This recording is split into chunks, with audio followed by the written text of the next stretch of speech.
Bonjour à tous, bienvenue à ce webinaire organisé dans le cadre du Salon Go de la création et reprise d'entreprise.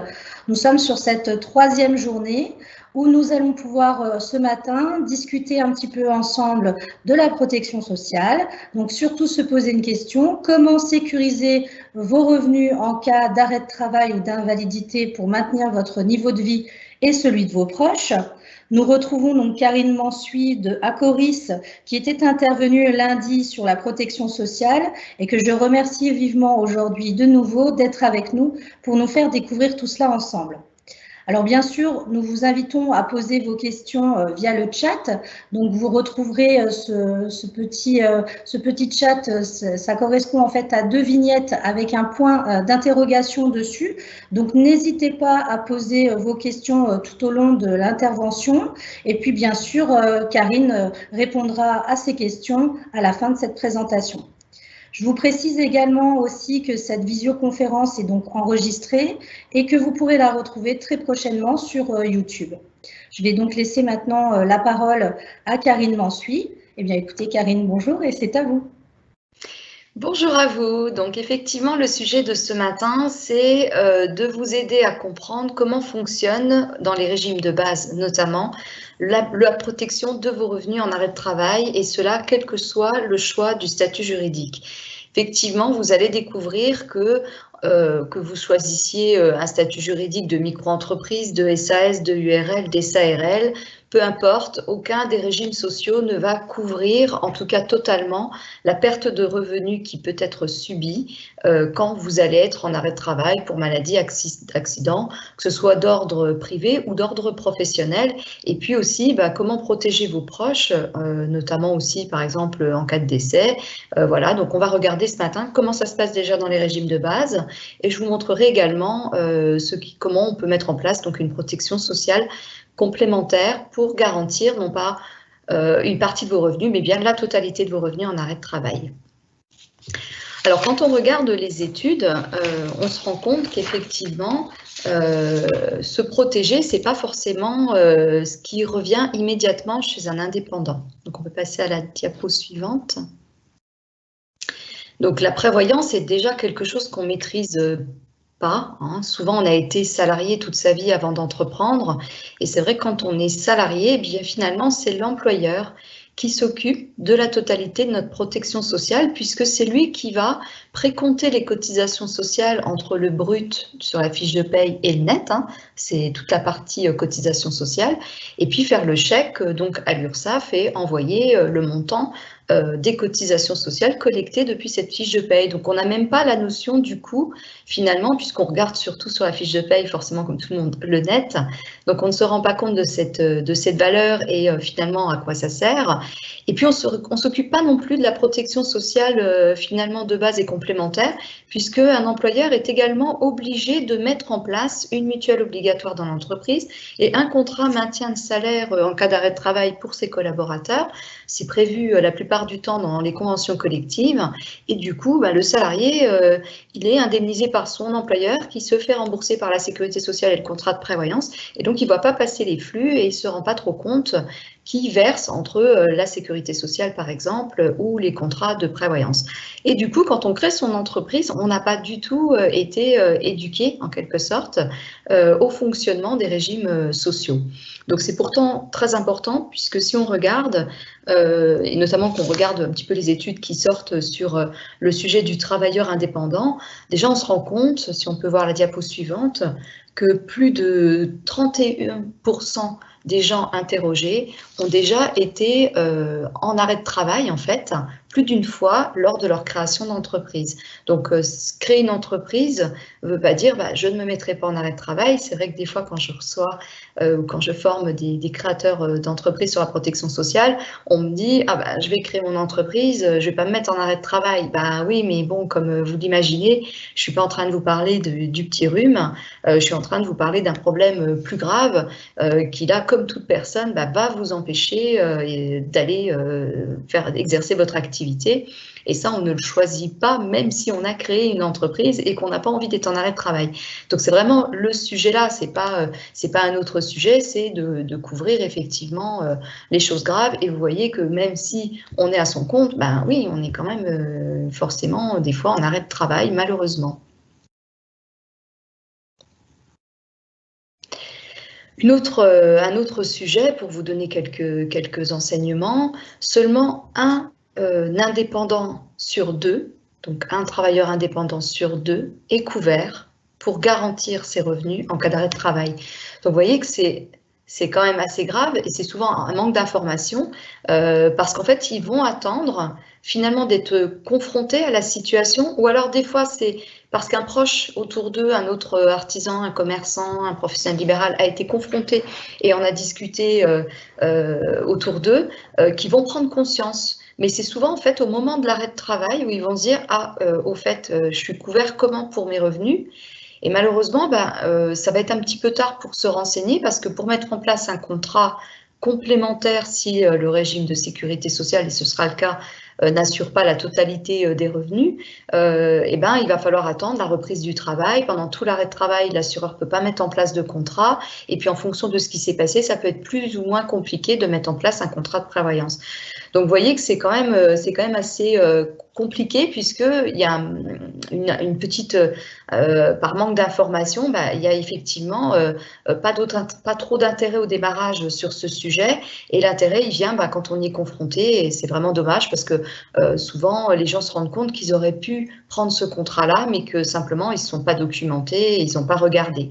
Donc vous qui êtes là à cette conférence, justement vous allez avoir toutes les informations et vous allez pouvoir vous rendre compte de ce que versent les régimes de base et puis comment peut fonctionner un contrat aussi complémentaire pour ajouter au régime de base un complément de revenu.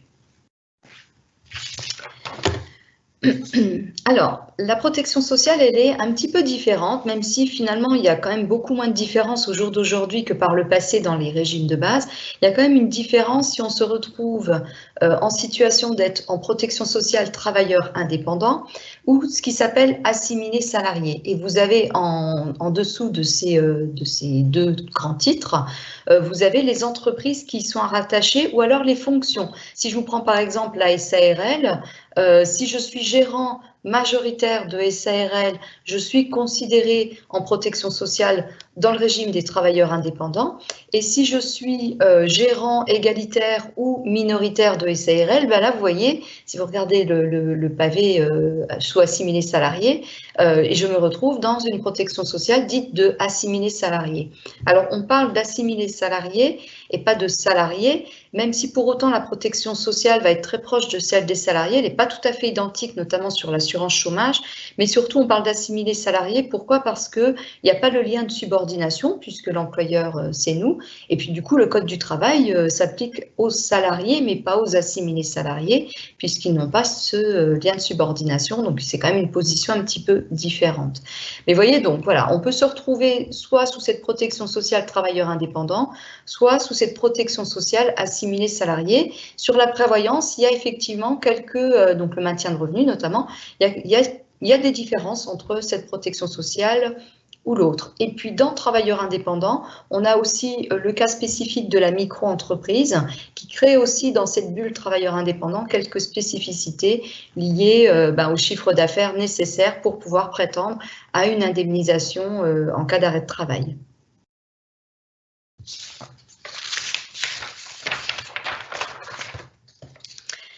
Alors, je vous invite à regarder avec un petit graphique ce que vous allez percevoir par les régimes de base et quel que soit le statut juridique, au mieux, puisque les régimes de base n'iront pas au-delà. Donc ça, c'est ce que vous pourrez percevoir au mieux. Donc si on regarde le graphique et qu'on prend la barre, la flèche verte qui monte, qui est à gauche, on voit donc le 100% de votre revenu, donc c'est toute cette partie en rouge qui est le revenu de notre indépendant ou de notre président de SAS et SASU. Dans ce 100% de revenu, il va, en cas d'arrêt de travail, pouvoir percevoir une indemnité par le régime de sécurité sociale, qu'il soit en, comme on voit en bas, travailleur non salarié ou en assimilé salarié, ou aussi en micro-entrepreneur d'ailleurs. Par contre, vous voyez ce pavé bleu clair et ce pavé vert d'invalidité, vous voyez qu'il y a une partie de revenus qui n'est pas effectivement couverte, puisque les régimes de base, quel que soit le statut juridique, vont au mieux indemniser qu'à hauteur de 50% du revenu. Alors, le revenu chez un travailleur non salarié, ça peut être son bénéfice s'il est en entreprise individuelle ou sa rémunération de gérant s'il est en société.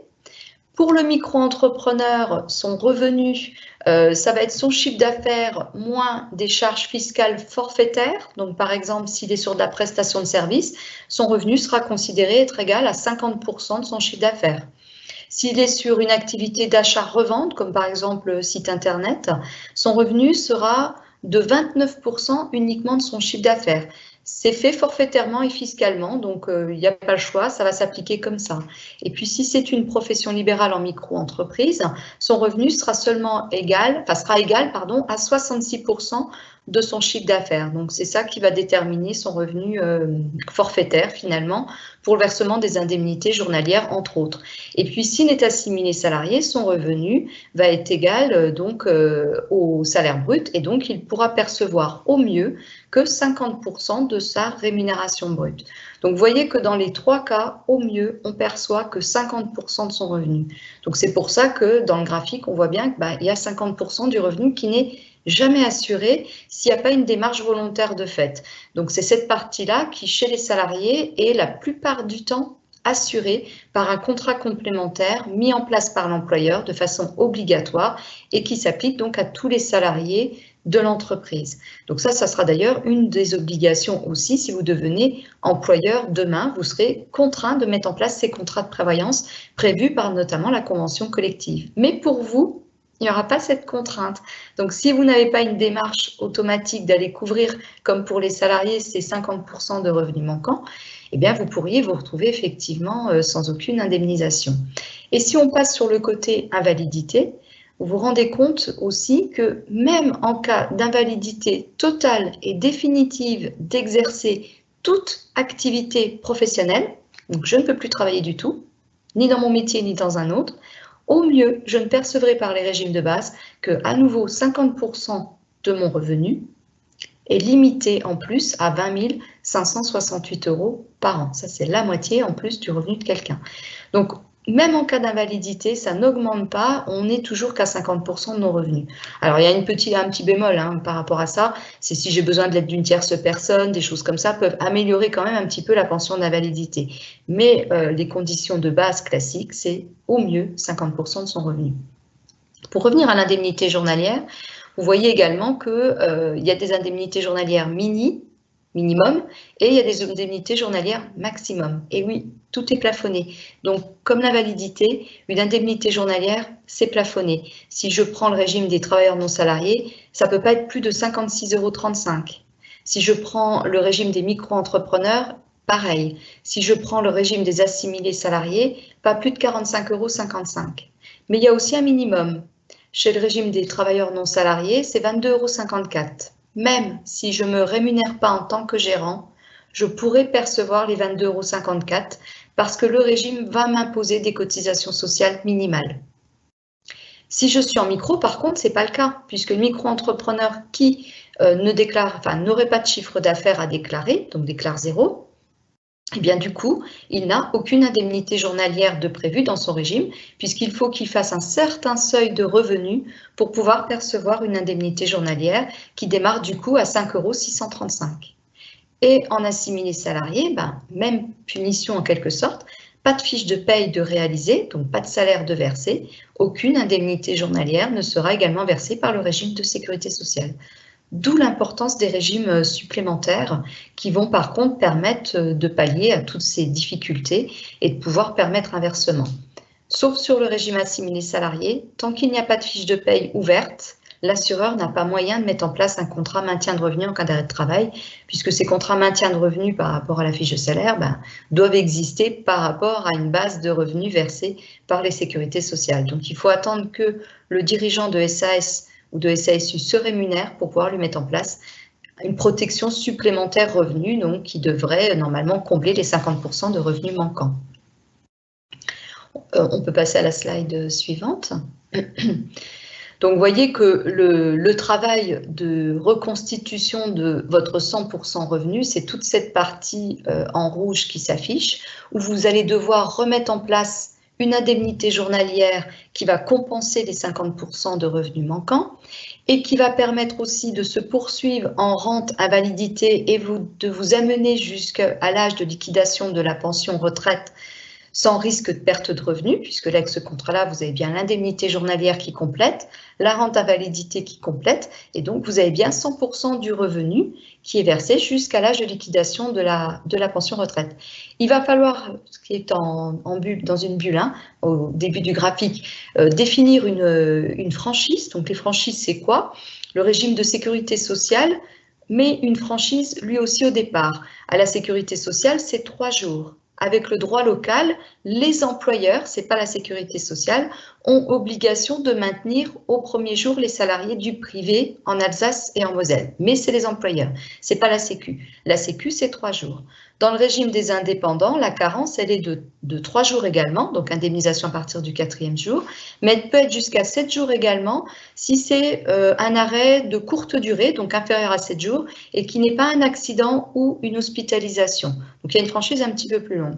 Pendant tout ce temps-là, il n'y a pas d'indemnisation. Pendant ces 3 jours ou jusqu'à ces 7 jours, il n'y a pas d'indemnisation par le régime de base. Et quand on va mettre en place un contrat supplémentaire pour garantir les 50% de revenus manquants, il va à nouveau falloir choisir avec l'assureur le rachat, enfin le niveau en fait de cette franchise et choisir une franchise qui par exemple peut être premier jour en cas d'accident d'hospitalisation, mais 16e jour ou 30e jour en cas de maladie. Donc plus j'éloigne la durée, plus ma franchise que j'attends en fait pour être indemnisée, moins mon contrat coûte cher. Donc des fois on est obligé de faire des arbitrages pour aussi faire en sorte que le contrat rentre dans votre budget, parce que bien évidemment tout le monde sinon veut la franchise la plus courte avec l'indemnisation la meilleure, mais bon des fois c'est pas forcément évident de financer ce contrat-là au mieux du mieux.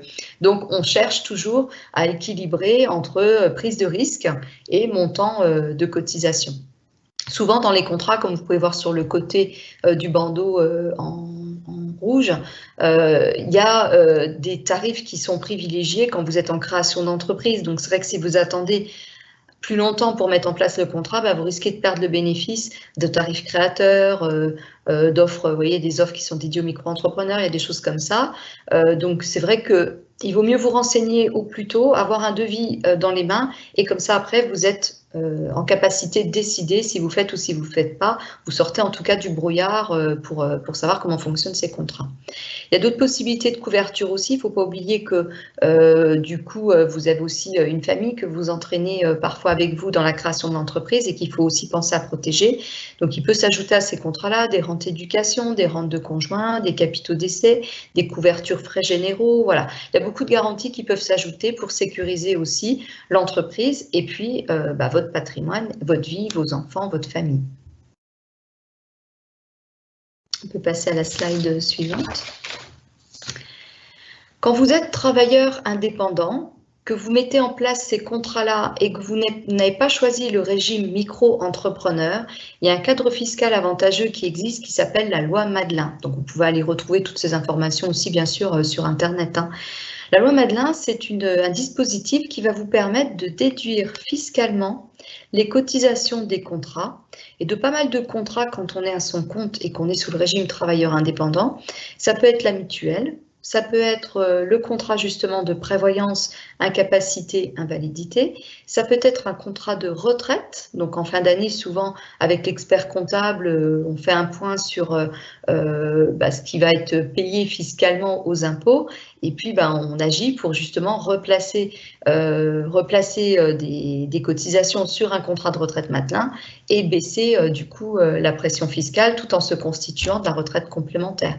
Mais ça peut être aussi des contrats frais généraux, de l'assurance chômage complémentaire, etc. Donc il y a beaucoup de contrats qui rentrent sous ce dispositif loi Madelin. Alors bien sûr, il y a une enveloppe, hein, c'est ce qui est affiché, voilà, dire qu'il y a un maximum de cotisation qui peut être placé en défiscalisable sur un Madelin. Rien n'empêche de faire plus, mais il y a un moment donné où la défiscalisation s'arrête. Mais ça laisse une grande marge. En général, on arrive largement à faire entrer dans ces enveloppes déjà la mutuelle, la prévoyance, de la retraite, etc., pour améliorer votre protection et ramener votre protection sociale au niveau de ce que les salariés ont par l'organisation de contrats dans leur entreprise. Souvent, on entend d'ailleurs quand je fais des interventions, les gens pensent que c'est mieux d'être salarié, notamment en SAS, parce qu'ils se disent que les salariés sont mieux couverts que les indépendants. Mais en fait, quand vous regardez les régimes de base, c'est quasiment équivalent au jour d'aujourd'hui. Ce qui fait vraiment la différence, c'est les contrats complémentaires, donc les contrats supplémentaires qui ont été mis en place pour les salariés par leurs employeurs, en fait, avec des assureurs ou des mutuelles qui sont en place dans l'entreprise, enfin, qui ont mis en place des contrats, quoi. Mais la protection sociale de base, elle n'est pas très différente que je sois travailleur indépendant ou que je sois finalement salarié, et donc en assimilé salarié, voilà. Au jour d'aujourd'hui, c'est quand même vraiment lissé. Et puis, alors, je vous montre un exemple aussi de contrat. Donc, je pense que c'est bien d'avoir un petit peu une idée de ce que ça peut représenter et coûter. Donc là, on prend par exemple un exemple d'un boulanger qui est né en 1981, qui a un revenu de 1 500 € par mois et qui gagne donc 50 € par jour si on remet ça en jours, hein. On est d'accord que s'il est en arrêt de travail, c'est un travailleur indépendant, après 3 jours de franchise si c'est un accident ou une hospitalisation et jusqu'à 7 jours si c'est une maladie de courte durée, il ne percevra au mieux que 50% de ses revenus, c'est-à-dire 25 €. Donc, ce qu'il a besoin de couvrir, c'est à nouveau 25 € pour arriver à ces 50 € de revenus journaliers. Et puis, il a besoin de les couvrir jusqu'à l'âge de la retraite, donc aussi de bénéficier d'une rente en cas d'invalidité qui l'amènera jusqu'à la liquidation de la pension vieillesse. Donc, dans le contrat, on lui ajoute bien donc 25 €. On choisit, vous voyez, cette franchise avec lui. Donc là, c'est une franchise plutôt courte, hein, 15 jours de franchise en cas de maladie, et rachat de franchise au premier jour s'il a un accident ou une hospitalisation de plus de 3 jours. Il a bien sa rente en cas d'invalidité.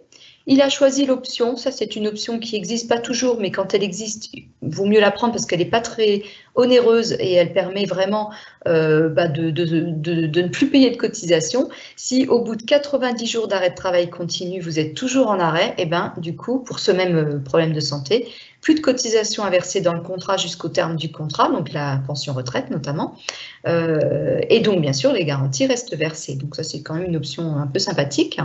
Et puis derrière, vous verrez que tous ces contrats-là, vous n'avez pas le choix, il y a toujours des garanties d'essai qui sont associées quand on fait un contrat incapacité, invalidité, il y a toujours des garanties d'essai associées. Alors on n'a pas toujours envie de les souscrire, mais bon, rassurez-vous, elles ne coûtent pas très cher non plus dans le contrat. Le gros de la cotisation, c'est le contrat incapacité, invalidité.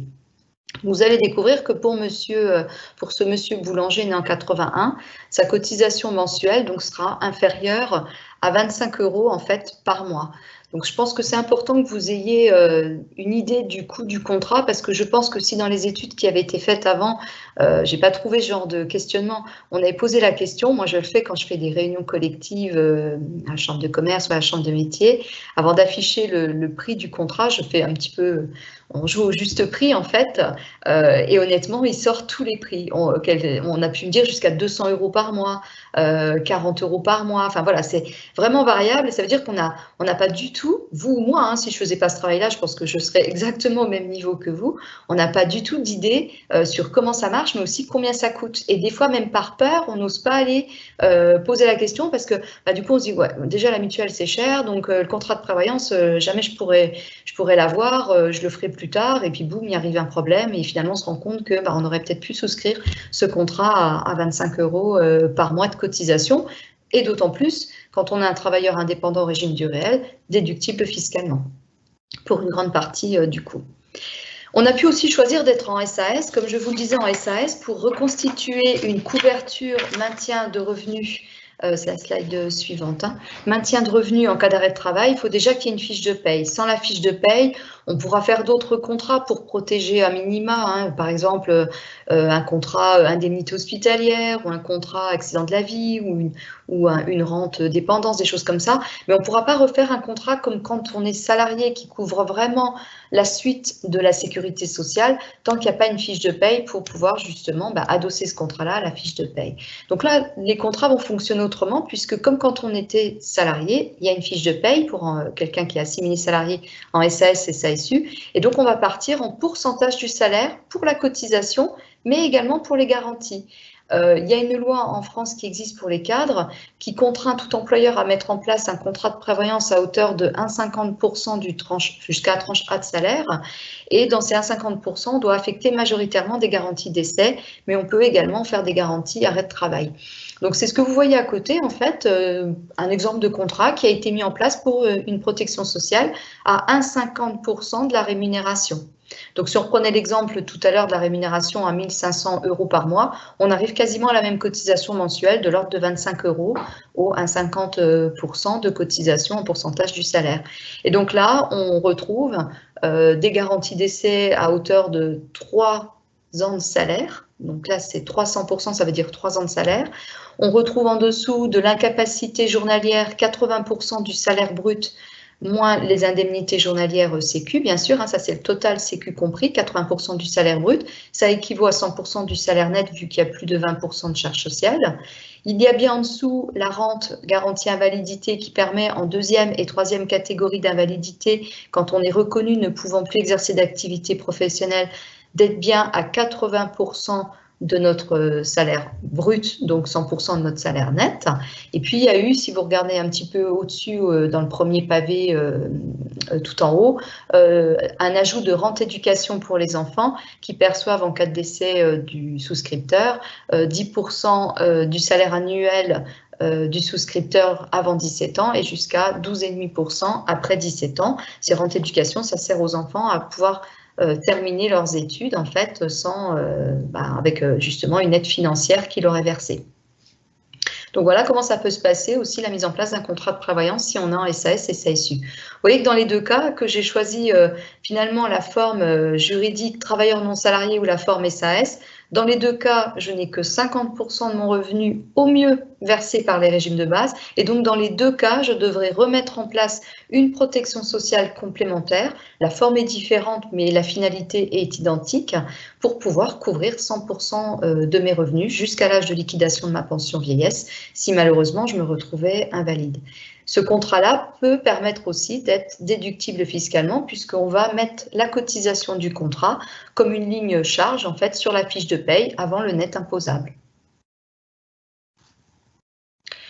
Voilà, donc vous l'avez compris, prendre soin de la protection sociale de vos revenus, c'est prendre soin de vous, mais aussi de vos proches, de la pérennité de votre entreprise, parce que si vous êtes accidenté à l'hôpital et que vous ne pouvez pas développer votre chiffre d'affaires, forcément, il y aura une conséquence sur vos revenus. Cette conséquence revenu, elle peut être importante. Elle peut faire que si je suis en micro-entreprise, je n'ai même plus du tout accès aux indemnités journalières Sécu parce que mon revenu forfaitaire sera trop faible et donc du coup, je serai plus éligible aux indemnités journalières Sécu. Ou en SAS et SASU, j'arrive plus à me verser de salaire, donc pareil, je ne deviens plus éligible au versement d'indemnités journalières à la Sécu, alors que le contrat que vous aurez mis en place, lui, permettra d'assurer le versement d'indemnités journalières en arrêt de travail, puisque autant il est la suite de ce que verse la sécurité sociale, mais il est complètement distinct, puisqu'il y a d'un côté la sécurité sociale, de l'autre côté un contrat qui est fait avec une mutuelle ou une compagnie d'assurance.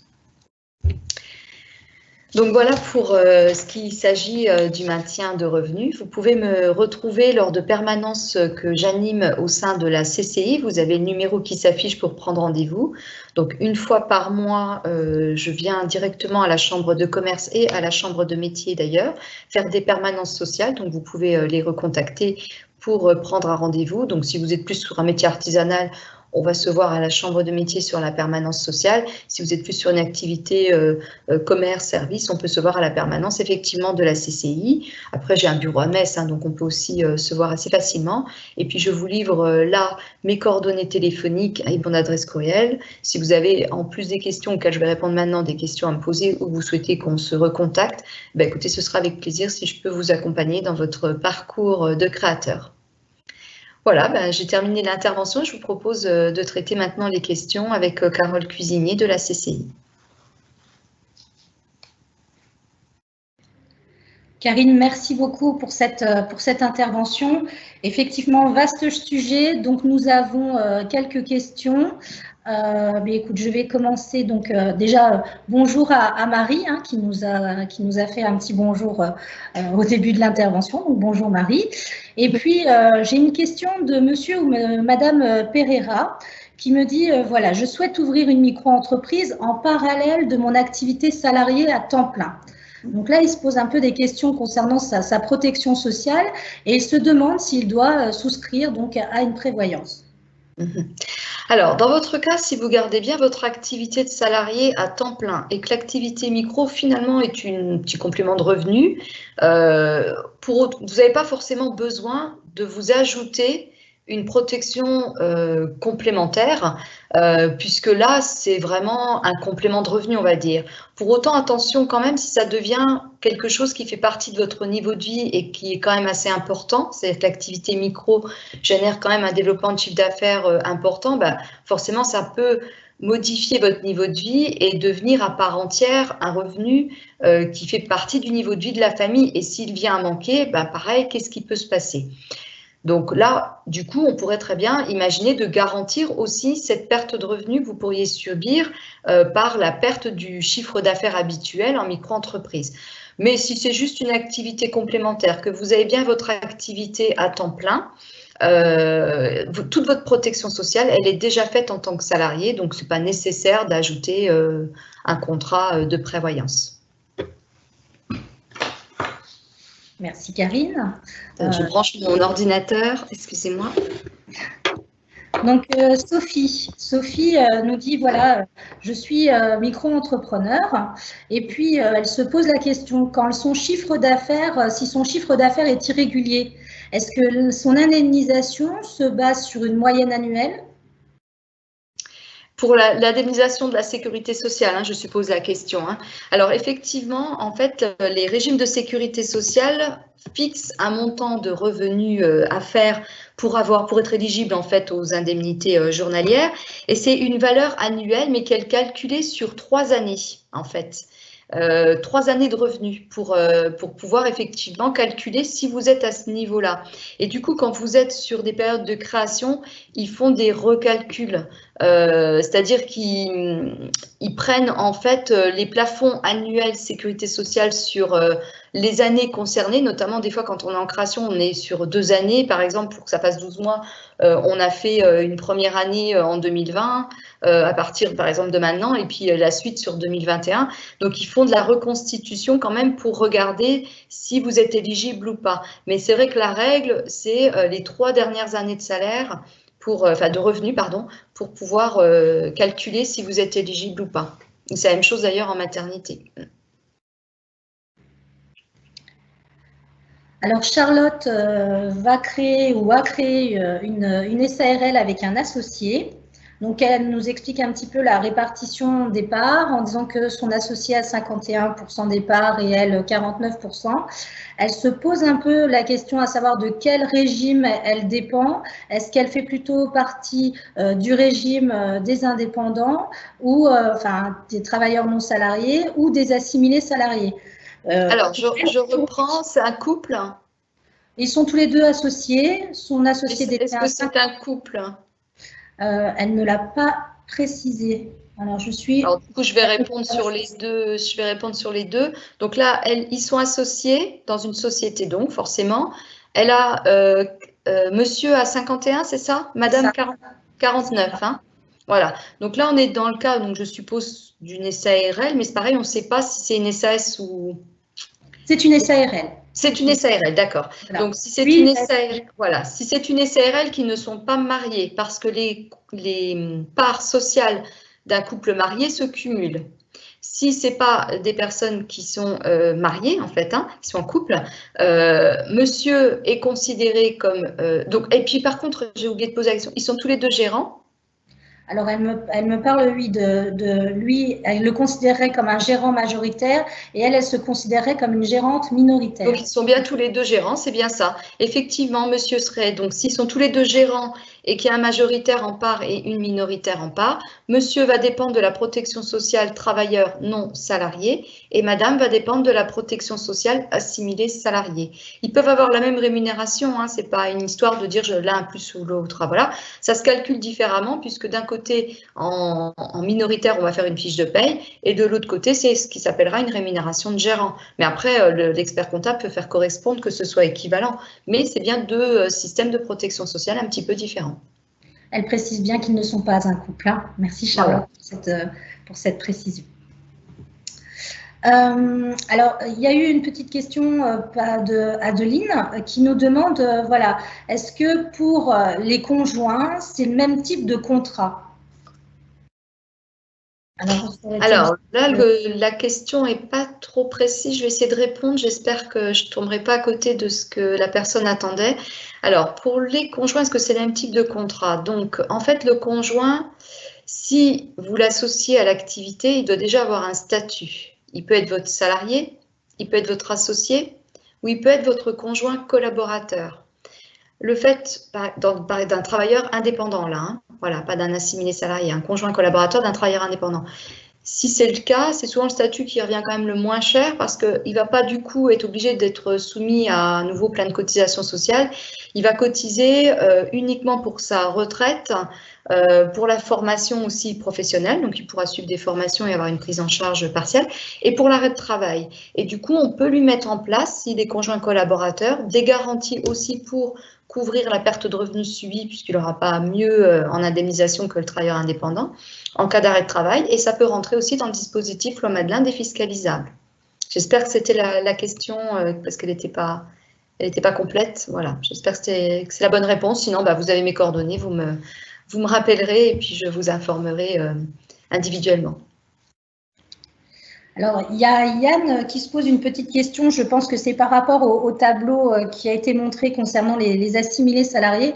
Il ne comprend pas très bien à quoi correspondent ces fameux 300%. Alors, comment on retrouve 300%? Alors, en fait, le tableau là, je vais peut-être mal expliquer. Du coup, c'est comme le tableau d'avant, en fait, hein, les deux slides qui suivaient, c'était vous présenter comment pourrait fonctionner un contrat, en fait, un contrat complémentaire. On a choisi de mettre dans le contrat, le conseiller, par exemple, là, a choisi avec notre souscripteur de mettre en place 300% en capital d'essai, mais il aurait pu mettre que 200. Alors, si la question c'est que veut dire 300%, en fait, c'est un pourcentage par rapport au salaire annuel brut. C'est-à-dire que là, si monsieur qui a souscrit le contrat venait à décéder, sa famille est couverte à hauteur de 3 ans de salaire de monsieur. C'est ça que ça veut dire le 300%. Mais c'est un choix de garantie, hein, on aurait pu mettre 200% ou plus, hein, moins ou plus, voilà. Alors Marie écoute, merci Karine pour ces précisions. Marie, te remercie pour ton intervention. Et Sophie nous repose une petite question. Elle nous demande, bonjour, est-ce que tous les assureurs peuvent proposer ce type de contrat ? Alors, globalement, oui, il y en a quelques-uns qui ne permettent pas d'être éligibles à ce qui s'appelle Loi Madelin. Voilà, donc le dispositif Loi Madelin, c'est un dispositif spécifique et toutes les assureurs ou toutes les mutuelles ne sont pas rentrées forcément dans ce dispositif. Donc, il faut quand même déjà vérifier que si vous êtes travailleur non salarié, vous pourrez bien avoir un contrat dit Madelin défiscalisable. Donc voilà, ça c'est une question à poser. Après, globalement, tout le monde peut proposer ces contrats-là, je pense. Il y a des compagnies qui sont plus spécialisées dans le dirigeant que d'autres. Mais bon, voilà, c'est un métier à part entière, donc juste faire attention parce que c'est vrai que moi, dans des réunions, à force d'en faire, je vois quand même passer des fois des contrats. Par exemple, je vois encore des contrats qui passent où le dirigeant, il est couvert en incapacité, en décès. il lui manque quelque chose, hein, parce qu'à la fin de la capacité, s'il n'a pas de rente, invalidité et qu'il devient invalide, il se retrouve au point de départ, hein, c'est-à-dire au mieux avec 50% de son revenu, voire rien, parce que en fait, les revenus font peut-être que c'est trop faible et qu'il n'aura plus de versement par les régimes de base. Donc, il faut quand même faire très attention. C'est quand même un sujet qui est important, surtout quand vous aviez ces contrats-là, quand vous étiez salarié, vous étiez mutualisé sur un collège de salariés avec vous et l'assureur vous a rien demandé, l'employeur vous a rien demandé sur, par exemple, votre état de santé. Là, quand vous allez vous rendre chez un assureur ou dans une mutuelle pour souscrire ces contrats-là, eh bien, l'assureur, il vous voit vous tout seul, il vous assure que vous, il va vous faire remplir un questionnaire médical. Et en fonction de ça, vous pouvez être accepté, refusé. Vous pouvez avoir une majoration de cotisation parce qu'il y avait déjà des soucis de santé, ou il peut mettre une exclusion de garantie, c'est-à-dire qu'il couvre tout sauf quand vous êtes en arrêt pour le problème de santé que vous aviez déjà. Donc c'est pour ça que c'est un sujet qui est important. Autant la mutuelle qui rembourse le médecin, le pharmacien, on trouve toujours un contrat et il n'y a pas ce sujet de questionnaire médical. Autant sur la prévoyance, il y a ce sujet et donc ça peut être compliqué de le prendre par la suite s'il nous est arrivé des soucis de santé. Donc, il faut s'intéresser véritablement à ces contrats-là de bonne heure, avoir des devis dans les mains pour pouvoir décider. Voilà, vous faites pas, mais en toute conscience, quoi. Pas, oui, j'ai un arrêt et maintenant, comment je fais? Merci Karine. Alors Alain nous dit, écoutez, moi je crée une SARL, je serai le gérant majoritaire, donc affilié au régime des travailleurs non salariés. Et la première année, il ne veut pas se prendre de rémunération pour la simple et bonne raison qu'il va maintenir ses droits auprès de Pôle emploi. Donc il se demande, est-ce que je devrais cotiser aux cotisations minimum du régime de base ? Oui, en gérant, vous allez devoir quand même verser les cotisations sociales minimales. Mais du coup, en SARL, on est sur le régime dit du réel, hein, où on fait un bénéfice réel hein, de l'entreprise. Ces cotisations sociales minimales qui vont vous être demandées, déjà la première année, vous aurez droit à l'ACRE, donc elles vont être quand même fortement baissées, hein, puisqu'au lieu d'une moyenne à peu près de 45% de cotisation sociale sur une rémunération nette de charge, vous allez être amené à payer que dans les 17% la première année de charge. Donc, ça va faire une enveloppe à peu près de 1 200 € de charge pour 12 mois. Donc, c'est quand même nettement allégé par rapport à partir de la deuxième année où ça sera plus important.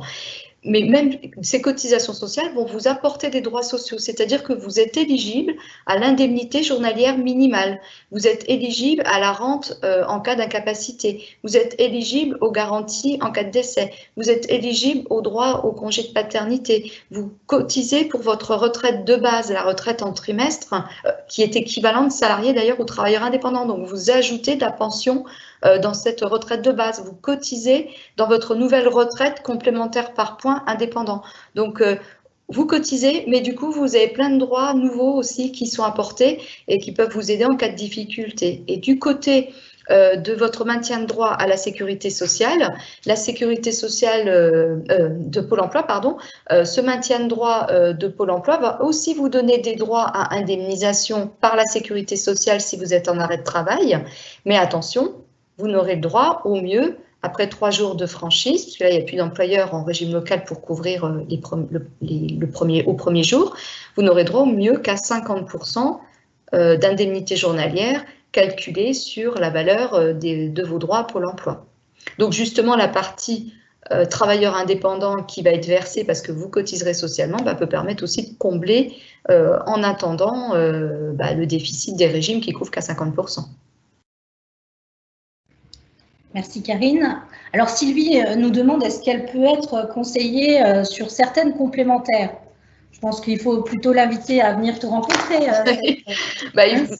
Là, c'est vrai que, faut pas aller en voir 10, mais c'est vrai que vous pouvez faire le tour de 1, 2, à 3, il faut s'arrêter parce que c'est quand même un métier qui est complexe et c'est vrai que vous risquez de vous y perdre à un moment donné entre votre premier devis et puis le troisième devis. Voilà, comme un expert comptable, comme tout, travaillez en confiance avec quelqu'un qui vous parle et que vous comprenez quand il vous parle déjà que vous avez bien toutes les informations sur le contrat, parce qu'une fois qu'on est parti dans un contrat de prévoyance, c'est pas le moment où on doit être indemnisé qu'il faut se rendre compte que finalement le conseiller qu'on avait rencontré nous a mal conseillé, quoi. Il faut vraiment avoir un contrat qui corresponde bien à ce que vous aviez imaginé, qu'il n'y ait pas de sujet après, quoi. voilà, donc non, je ne peux pas vous en conseiller moi, puisque je travaille chez Acoris Mutuelle. Je peux effectivement, par contre, vous proposer qu'on étudie déjà chez moi les dossiers. Maintenant, après, je vous laisse faire votre petit tour. Ça ne manque pas les assureurs et les mutuelles. Alors, écoutez, on arrive au terme donc, de cette intervention, Karine. Merci beaucoup. Alors, je vois qu'il y a encore beaucoup de questions, donc n'hésitez pas à prendre les coordonnées donc, de Karine Mansuy et de la contacter. Je pense que des rendez-vous en individuel, de discussion et d'échange seront vraiment bien adaptés. Donc, je vous remercie tous d'avoir participé à ce webinaire. Bien sûr, vous pouvez retrouver cette visioconférence sur YouTube. Donc, n'oubliez pas aussi que le Salon Go n'est pas fini et que vous pouvez assister à de nombreuses visioconférences sur des sujets encore très variés. Le programme est disponible sur www.salongo.fr. Et puis, contactez-nous, restez en contact avec nous. Nous sommes à votre écoute. Karine Mansuy l'est aussi. Et puis, peut-être à très prochainement. On vous souhaite une bonne continuité dans votre projet et un très bon salon. Au revoir. Au revoir, à bientôt.